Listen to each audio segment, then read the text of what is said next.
തീർച്ചയായും. അതുപോലെ തന്നെ മാഡം ഈ ചീഫ് സെക്രട്ടറിയായി വന്നതിന് ശേഷമുള്ള മാസങ്ങളെക്കുറിച്ചൊക്കെയാണല്ലോ ഇത് പറയുന്നത്.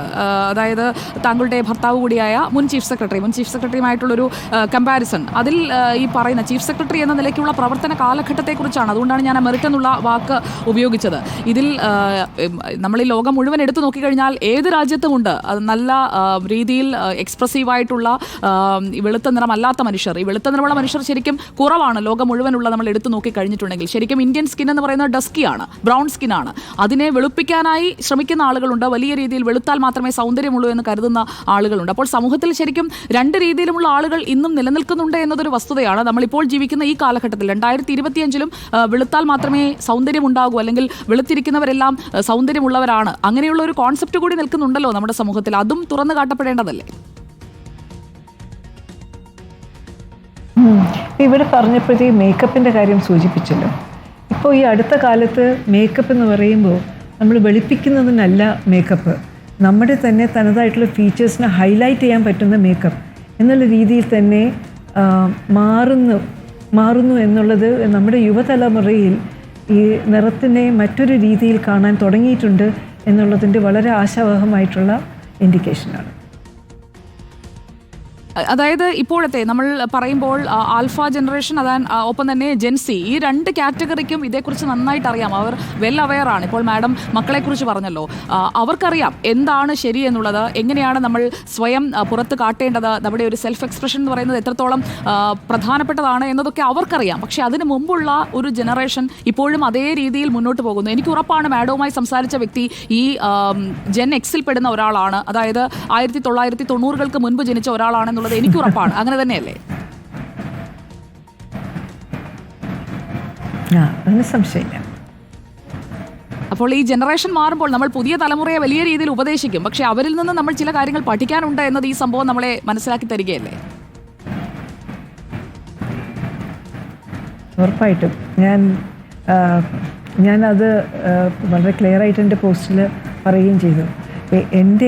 എൻ്റെ അപകർഷതാ ബോധത്തിനെ മാറ്റി തരുന്നതിൽ എൻ്റെ മക്കൾക്ക് വലിയ പങ്കുണ്ട്.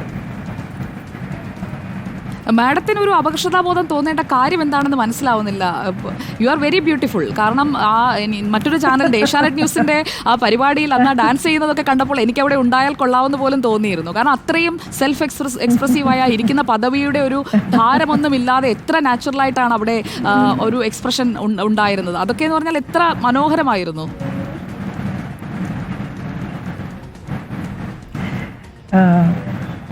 അല്ല, അവിടെ ഒരു നമ്മൾ അനൗപചാരികത, ബ്യൂറോക്രാറ്റ് ആയതുകൊണ്ട് അനൗപചാരികത പാടില്ല എന്നില്ലല്ലോ.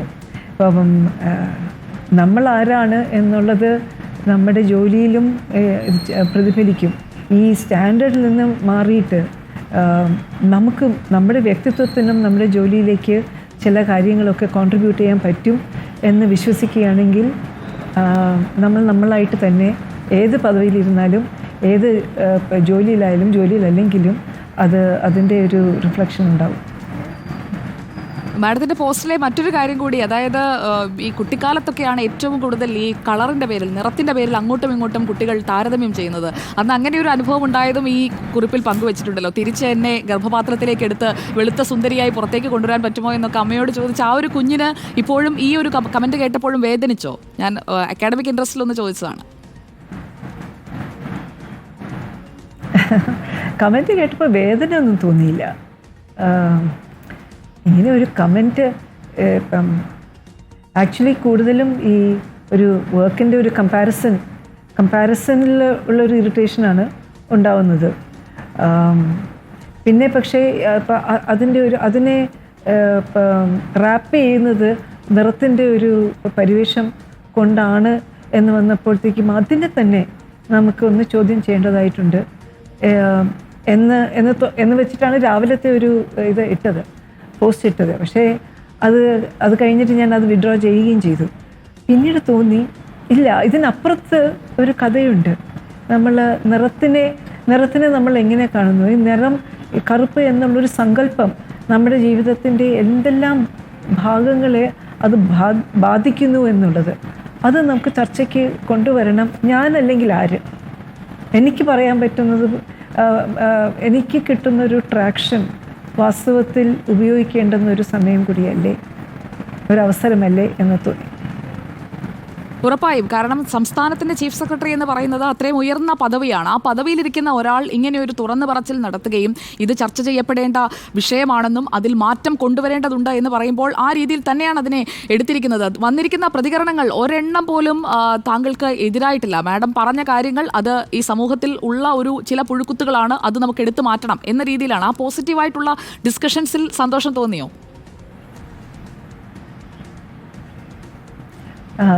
വളരെ സന്തോഷം തോന്നി. എനിക്ക് വേറെ സന്തോഷം തോന്നിയത് എത്രയോ പേരിൽ ഈ കറുപ്പുചുറ്റി പറ്റിയിട്ടുള്ള വലിയൊരു കവിത, ഇപ്പോൾ ഉള്ളിലെ കവിത പുറത്തു വരാനായിട്ടുള്ള ഒരു ഇടമായിട്ടും കൂടി ഈ പോസ്റ്റിലെ കമൻറ്റുകളെ കാണാനായിട്ട് സാധിച്ചു.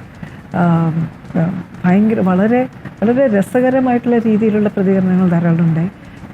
പിന്നെ ശരിക്കും മനസ്സ് തൊട്ടത് എൻ്റെ ഈ അനുഭവം പലരും, ഇരുണ്ട നിറക്കാർ പലരും ഇത് ഞങ്ങളും അനുഭവിച്ചതാണ് എന്ന് പറയുമ്പോഴത്തേക്കും ശരിക്കും ഒരു സോളിഡാരിറ്റിയുടെ ഒരു ഫീലിങ്ങും ഉണ്ടായി, ആൻഡ് വാലിഡേഷൻ. ഉറപ്പായും ഇതുപോലെയുള്ള അനുഭവങ്ങൾ നേരിടുമ്പോൾ അതിനെയൊക്കെ തങ്ങളുടെ എന്തോ കുറവാണ് എന്ന് കരുതി അത് കേട്ട് മിണ്ടാതെ നിൽക്കുന്ന ഒരുപാട് പേരുണ്ടാകും. നീ കറുത്തതാണ് എന്ന് പറയുമ്പോൾ, അല്ലെങ്കിൽ നീ കറുത്തതായതുകൊണ്ട് നിന്നെ ഈ ജോലിക്ക് വേണ്ട എന്നൊക്കെ പറയുന്ന ആളുകളുണ്ടെങ്കിൽ അവർക്കൊക്കെ കൂടിയുള്ള ഒരു മറുപടിയാണ് യഥാർത്ഥത്തിൽ മാഡം ഇപ്പോൾ കൊടുത്തിരിക്കുന്നത്.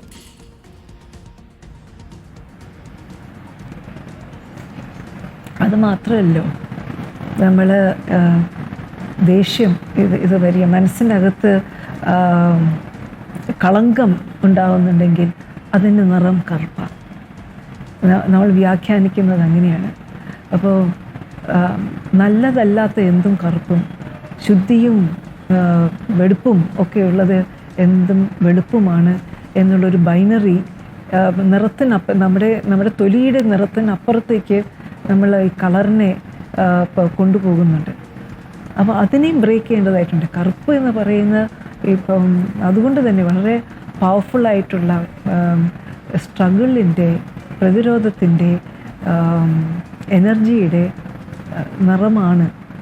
അത് ഒരു വളരെ പോസിറ്റീവായിട്ടുള്ളൊരു ഒരു പോസിറ്റീവായിട്ടുള്ളൊരു സങ്കല്പമാണ് എന്നത് നമ്മുടെയൊക്കെ തന്നെ സാമൂഹ്യ ബോധത്തിൽ എത്തിക്കേണ്ടതുണ്ട്.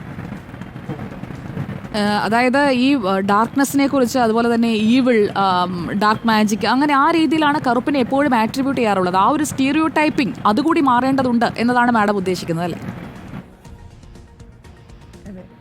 അതെ അതെ, തീർച്ചയായിട്ടും അത് തന്നെയാണ്.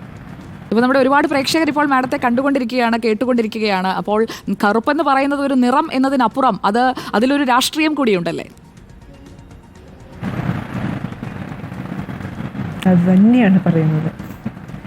ആ രാഷ്ട്രീയത്തിനെ നമ്മുടെ സ്വന്തമാക്കണം.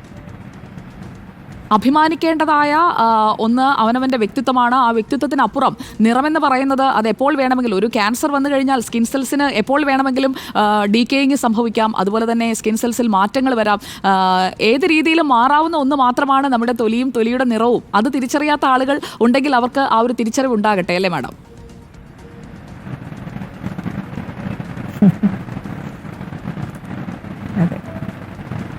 വളരെ നന്ദി മാഡം. എന്തെങ്കിലും കൂട്ടിച്ചേർക്കാൻ ആഗ്രഹിക്കുന്നുണ്ടോ നമ്മുടെ ഈ സംഭാഷണത്തിൽ? ഇല്ല, നമ്മൾ പറയാനുള്ളതൊക്കെ പറഞ്ഞല്ലോ. പിന്നെ ഫേസ്ബുക്കിലെ പ്രതികരണങ്ങളിലും ചിലതൊക്കെ സൂചിപ്പിക്കുന്നുണ്ട്. ബേസിക്കലി ഒരു ഇൻഡോക്ട്രിനേഷൻ നമ്മളിൽ ഉണ്ടായിട്ടുള്ളത് അത് പൊളിച്ച് തിരുത്തി എഴുതേണ്ട സമയമായിരിക്കുന്നു. അതിന് ഉതകുന്ന വിധത്തിൽ എൻ്റെ പ്രതികരണത്തിന് സഹായിക്കുമെങ്കിൽ വളരെ സന്തോഷം. ഉറപ്പായും. അപ്പോൾ ഒരുപാട് സന്തോഷം മാഡം. ഇനിയും ഒരുപാട് ഉയരങ്ങളിലേക്ക് എത്തട്ടെ. ചീഫ് സെക്രട്ടറി എന്ന നിലയിൽ ഗംഭീര പെർഫോമൻസ് ആകട്ടെ. അപ്പോൾ കറുപ്പിനെയും വെളുപ്പിനെയും താരതമ്യം ചെയ്ത ആൾക്ക് നമുക്ക് കൊടുക്കാനുള്ള മറുപടി നമ്മുടെ പെർഫെക്റ്റ് ആയിട്ടുള്ള അഡ്മിനിസ്ട്രേഷൻ ആണല്ലോ. All the best dear madam.